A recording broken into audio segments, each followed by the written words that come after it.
আপনি কি কখনো ভেবে দেখেছেন যে প্রতিদিন আপনার ডিএনএ ক্ষতিগ্রস্ত হওয়া সত্ত্বেও শরীর কিভাবে বেঁচে থাকে? প্রতিটি কোষের ভিতরে থাকে ডিএনএ, যা আমাদের জীবনের মূল নির্দেশনা বা কোড। কিন্তু এই কোড প্রতিনিয়ত আক্রমণের মুখে পড়ে। সূর্যের অতিবেগুনি রশ্মি, ফ্রি র্যাডিক্যাল, দূষণ আর বিষাক্ত রাসায়নিকের কারণে প্রতিদিন প্রতিটি কোষে হাজার হাজার বার ডিএনএ ক্ষতিগ্রস্ত হয়। তাহলে আমরা কিভাবে এখনো জীবিত আছি?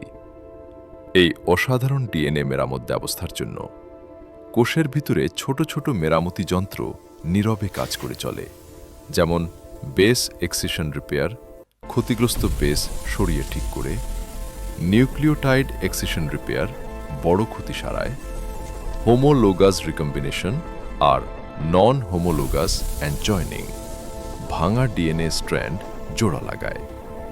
এরা সবসময় সতর্ক থেকে ভাঙা অংশ ঠিক করে, ভুল মিউটেশন সংশোধন করে এবং জীবন রক্ষা করে।